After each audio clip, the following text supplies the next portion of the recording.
Baby Francis. Yes, baby. Hi mga ka-love. Ako po pala si Ulysses, ang bayot niya kay at perdili iga. Ako rin Francis, ang gwapo pero di uso. And we are the Family Love Team. At kung bago ka pa lang sa aming channel, Don't forget to subscribe.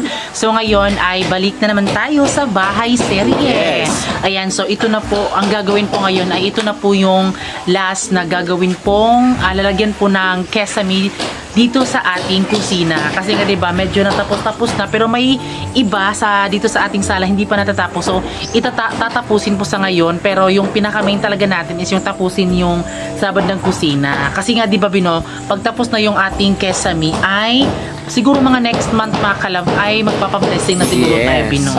Magpapa-blessing na kami kasi nga diba sobrang laki na ni FB at YT at di namin sila, ang daming nagsabi na ibenta daw namin pero natatakot kasi kami pag ibenta namin baka mapano diba. Nung una talaga kaya din naman kami nagkaroon ng baboy dahil lang naman para sa house blessing. So parang ipinangako namin sa ano namin sa buhay namin sa bahay na kung ano yung baboy na maano namin ayun talaga yung sa house blessing talaga. So di namin siya ibebenta kasi diba pangako namin yun. Di namin bibigoin yung plano namin sa bahay talaga namin. Kaya yun po, pagpasensyahan nyo na po.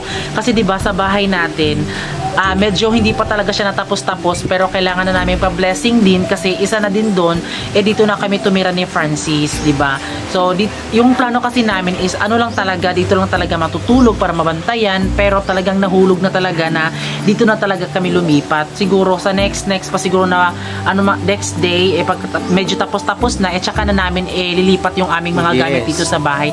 So, wala pa po siyang finishing, hindi pa po siya napinturahan, pero sabi ng iba na okay naman daw kahit na hindi pa siya na-finish, magpapa-blessing na daw. So, comment below kung agree ba kayo dyan, kasi yun din kasi yung ano dito, diba? So, talagang kung tatapusin pa siya mga kalab, na talagang ano, is siguro aabot pa tayo ng 2 years o 2 years and a half bago matapos yung bahay namin. Kasi, diba, yung sasahod kasi namin is para pang 2 weeks lang kasi. Kaya pag 3 weeks na, stop na naman. Kaya yun po, sana maintindihan nyo po. Kasi ako mga kalab, kung papipiliin ako, dun sana ako sa medyo matapos na talaga yung bahay. Pero alam nyo naman diba, medyo matagal pa ang proseso. Malapit na matapos, pero hindi siya ganun basta-basta matatapos yung bahay namin, Bino. Oh, totoo yun mga kalab. Kaya yun po, siguro sa next month ay magpapa-house blessing na kami. Kahit okay lang, basta matapos na po yung kesame natin at wala pa nga kaming masyadong mga gamit dito, magpapa-blessing na talaga kami. Kasi nga diba, dito na kami tumira. Kasi alam nyo na may mga anik-anik na kung pasok labas dito sa bahay namin, kaya talagang mapa-house blessing pa siya kasi okay lang naman daw magpa-house blessing kahit hindi matapos. Ang importante mablessingan lang daw kasi yan din po yung paniniwala sa aming mga Katolik mga kalab. Ewan ko lang po dyan sa iba at nirerespeto po namin kung ano po yung patakaran po dyan sa inyo at sana po suportaan nyo na lang po kami sa mga pangyayari po ngayon. Pero ngayon mga kalab ay bibili po kami ng mga dos mga kalab para gagawing kisame. So ngayon ay sasamahan nyo kami makalab para makabili kami ng 2 por 2. Let's go! Sakto ba?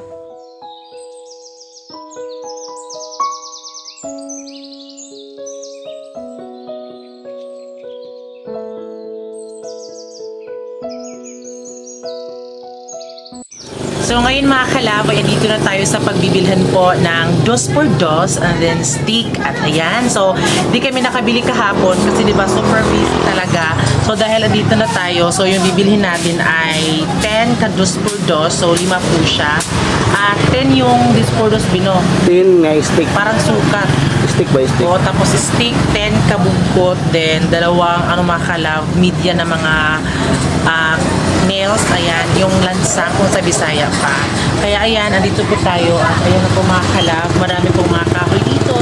Ayan, so wakas, bahay serye na naman kasi alam niyo na.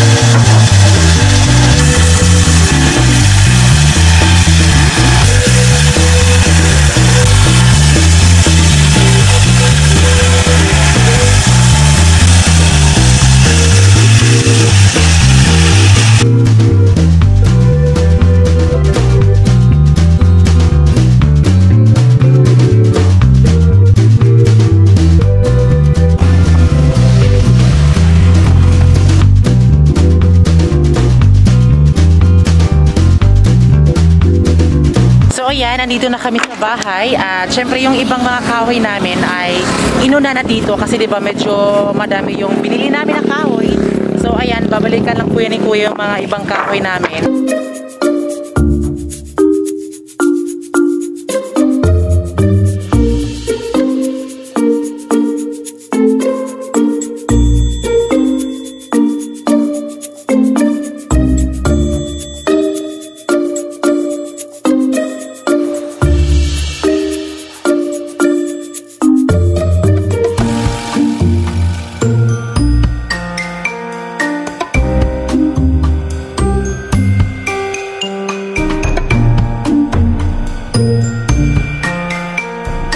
So yun mga kalab, ngayon po dahil nakabili na po tayo ng mga materialis po dito sa ating bahay dahil nga diba magpapalagyan tayo ng kesame, diba ulit-ulit lang pero pasensya kasi may iba kasi na parang na ano na kung bakit pabalik-balik la, ganun talaga, pabalik-balik talaga diba kasi meron din namang iba na gustong i-update, so yung mga nag-suggest na update tapos yung iba hindi, parang hindi talaga sila nagugustuhan, pero pasensya na dahil ngayon nga diba balik bahay serye tayo kasi nga diba i-comment nyo dyan kung okay lang ba na magpa-blessing tayo kahit hindi pa natapos yung bahay.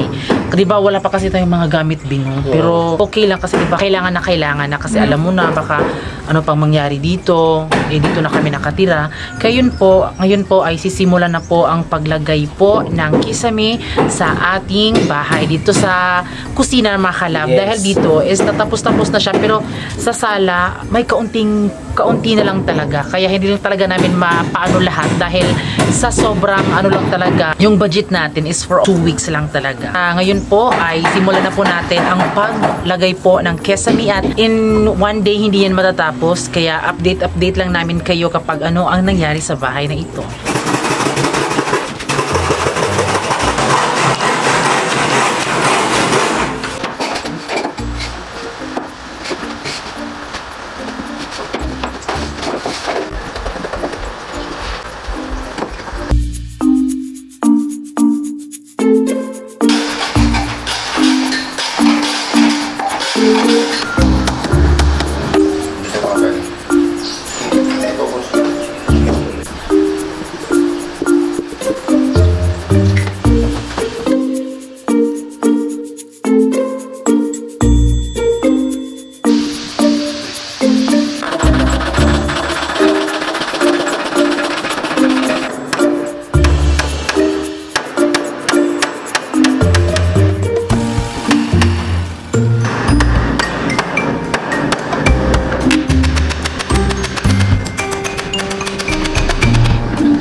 So ayan mga kalab, ayan dito po si Nanay.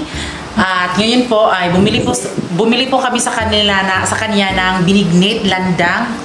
O yan po. So kahapon nandito si Nanay kahapon pero walang snack sila bro, pero ano po nilagyan na lang po dito ni Nanay kasi 'di ba parang umutang na din kami sa kanya kaya babayaran namin ngayon, o 'di ba? Umaga at hapon wala kami dito kaya buti na lang yan dito si Nanay.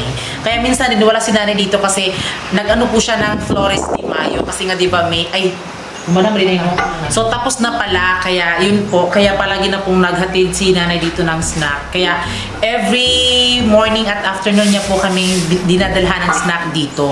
Kaya yun po. So yung binili po namin dito ngayon mga kalab ay landang po. Kaya ayan po mga kalab. Diba? Masarap po yung kanyang landang. Yan po. Kaya every day mga kalab pumupunta dito si Nanay. Kahit walang trabaho, bumibili kami sa kanya. Hatid na kami dito ng mga snack. So ayan mga kalab, ngayon po ay kain po tayo ng landang. Ayan, uy, flex muna natin yung ating yung ating mug na bigay po sa atin ng Cam Brand Management, itong Panamox Couplet. So itong Panamox Couplet B, ito ay gamot. Gamot 'yan sa mga manok, o 'di ba, sa mga may mga manok, 'di ba? Sorry kung pasensya sa last live namin, nasabi ko doon is vitamins. Yung vitamins lang pala ay intenso lang pala. So yung mga kalab, itong King's Vita Plus Animal Feed Supplement, ito ay ang vitamins po, at ito namang Panamox Couplet ay isang gamot para po sa mga manok po na may sakit or galing sa sabong, ganun po. So yan po yung ipainom niyo. Ayan po.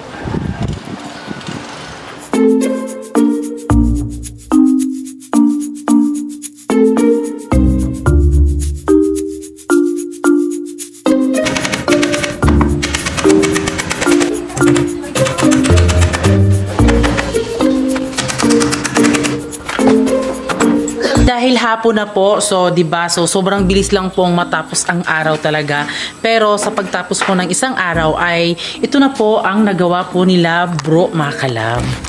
Ayan. So malapit na po palang malagyan 'yan. Ayan. At alam niyo ba mga kalab, sana mas mabilis siyang matapos, 'di ba? Yung gusto ko sana is hindi siya umabot ng 1 week para matapos na ito, kasi nga 'di ba yung budget talaga namin is pang 1 week na lang talaga, kaya yun po inaano lang talaga namin na maging maging swak po siya sa budget namin. Yan po, meron na po tayong dito sa ating kusina. Baka siguro bukas matapos na yan. So malapit na pong matapos. Grabe talaga mga kalab. Basta pagtapos na po yung kesame natin ay pwede na po kaming magpa-house blessing. Diba? Kasi yun nga, uulitin ko, sabi-sabi nila na okay lang daw kahit hindi matapos yung bahay, basta magpa-blessing. Kasi diba, tinuluyan na namin dito ni Francis at kailangan na namin siyang pa-blessing dahil sobrang laki na po ni FB at YT. At ayaw din naman namin ibenta si FB at YT kasi alam nyo na, promise namin yun sa bahay.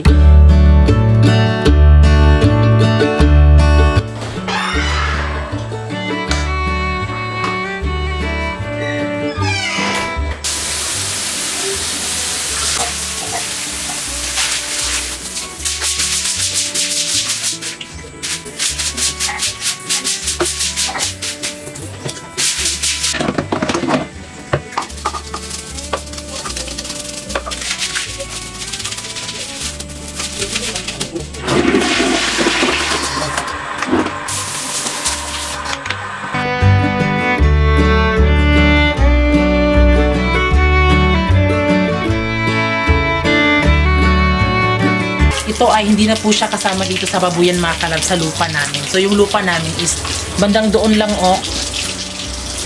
So ito, dahil sabi nung nagmamayari dito sa lupa, yung nabilhan namin is pwede daw muna namin gamitin ito dahil wala pang bumili.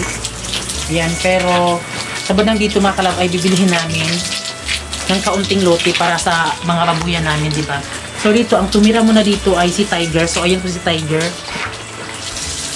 So nilinisan namin to dito mga kalab para di ba nababaho din kasi. Ayan.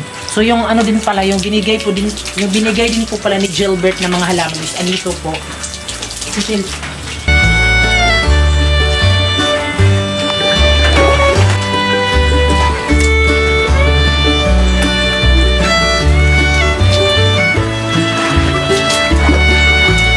So yan ay mga temporary lang po yan.